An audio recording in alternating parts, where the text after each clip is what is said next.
যাক logical expression. হ্যাঁ, তো লজিক্যাল এক্সপ্রেশন প্রথম হচ্ছে আইডেন্টিটি ল মানে হচ্ছে সেটা আইডেন্টিটি ল মানে হচ্ছে ট্রু হবে নাকি ফলস হবে, ট্রু বা ফলস যদি বসে, এই দুটো যদি বসে তাও কি হবে, যে এক্সপ্রেশনটা দেওয়া থাকবে সেটাই হবে। তাহলে দেখো পি যদি এটা হচ্ছে তোমার হচ্ছে ইন্টারসেকশন ট্রুর সাথে হয়, পি যদি ইন্টারসেকশন ট্রুর সাথে হয় এবং পি যদি পি ইন্টারসেকশন ট্রুর সাথে হয় তাহলে পি হবে, পি ইউনিয়ন এফ হয় তাহলেও পি হবে। তার মানে হচ্ছে কি ইন্টারসেকশন ট্রু মানে হচ্ছে যে এখানে এই ইন্টারসেকশন ট্রু মানে হচ্ছে পিটা কী হবে, ট্রু হবে। তা ট্রু হলে অবশ্যই এটা কী হবে, পি হবে। আর পি এর ইউনিয়ন এফ মানে কি এখানে এই পি এর মধ্যে ট্রু ফলস দুইটাই আছে, দ্যাটস ওয়াই এটা কি পি হবে। মানে এই পি এর মধ্যে ট্রু ফলস দুটো আছে, সেটা যদি ইন্টারসেকশন করে তাহলেও পি আসবে, আর ইউনিয়ন করে এফ করলে তাও কি পি আসবে। তাহলে এগুলোকে যে পি তার সাথে ট্রু ফলস করার পর যে পি পাচ্ছে সেগুলো হচ্ছে আইডেন্টি ল। ওকে, বুঝতে পারছি। সেকেন্ড ডমিনেশন ল মনে হচ্ছে যে যদি এই টার্মটা যদি আমি ইউনিয়ন করে দিই, হ্যাঁ পি এর সাথে যদি ইউনিয়ন করে দিই তাহলে পি এর সাথে যদি ইউনিয়ন তাহলে কী পাবো, আমাকে ট্রু পাবো, ঠিক আছে। আর এটা যদি এটা যদি আমরা গিয়ে ফলসের সাথে কমন ফ্যাক্টর নিই তাহলে এটা কী পাবো, অবশ্যই ফলস পাবো, ঠিক আছে।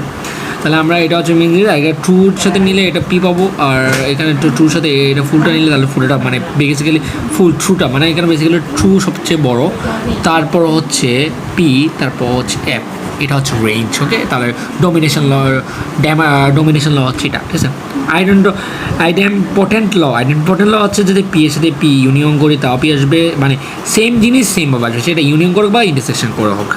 ডাবল নেগেশন ল ডাবল নেগেটিভ থাকলে ওইটা পজিটিভে রূপান্তর হয়, মানে কি নেগেটিভ সমান পজিটিভ, এটাই হচ্ছে মেন ল ইফেক্টিভ। ওকে, তারপর হচ্ছে কমিউটেটিভ ল মানে হচ্ছে ইউনিয়ন থাকলে পি ইউনিয়ন কিউ, তাহলে কিউ আগে আসবে পি পড়া যাবে। ওকে, সেম, ঠিক আছে, P intersection Q intersection P.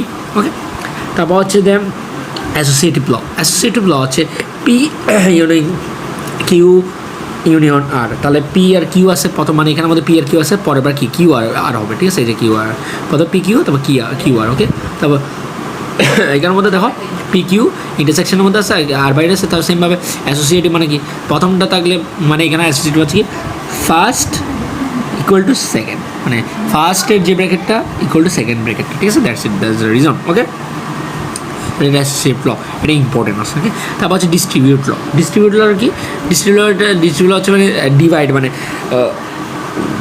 জিনিসটা হচ্ছে কি দুই ভাগে বিভক্ত হয়ে যায়, ডিস্ট্রিবিউশন দুই ভাগে বিভক্ত, মানে হচ্ছে পি এই ইউনিয়ন এই ইউনিয়নটাতে আছে, তাহলে পি এর সাথে কিউ একবার, পি এর সাথে আর একবার, তাহলে এই যে আলাদা এবং এই যে ইউনিয়ন মাঝখানে ছিল এটা, তাহলে এখানের মধ্যে বেসিক্যালি হচ্ছে পি এর সাথে কিউ একবার, পি এর সাথে আরেকবার, আর মাঝখানে কী রয়ে গেছে, মাঝখানে এটা রয়ে গেছে, এই জন্য এই যে মাঝখানে, ঠিক আছে। সেইভাবে এই জিনিসটা ডিমর্গানস ল হচ্ছে কি এখানে এই যদি বার থাকে বারের সাথে যদি এই ইন্টারসেকশন থাকে তাহলে বা যদি ডাবল এখানে চলে আসে তাহলে এটা ইউ হয়ে যাবে, বা এই যে ইউ হয়ে গেছে, সেমভাবে এখানেও, ঠিক আছে, ইউ থাকলে কী হবে, ডিমর্গান লর মধ্যে কি যদি নেগেশনটা ঢুকে তাহলে কী হয়ে যাবে, বি হয়ে যাবে, ঠিক আছে। তারপর এখানে দেখো নেগেশন ল হচ্ছে কি পি এর সাথে পি বার যদি ইউনিয়ন তার ট্রু, পি এর সাথে পি বার কমন এল থাকে ফলস।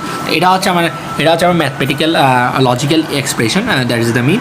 সো এভাবে করে আমরা ম্যাথগুলো এরপর সলভ করবো, আরও সামনে আরও ভিডিও আসবে। So still with me for this topic. Okay, tata, bye bye, see you. আর যদি ভালো লাগে অবশ্যই লাইক কমেন্ট শেয়ার করে আমার পাশে থাকো।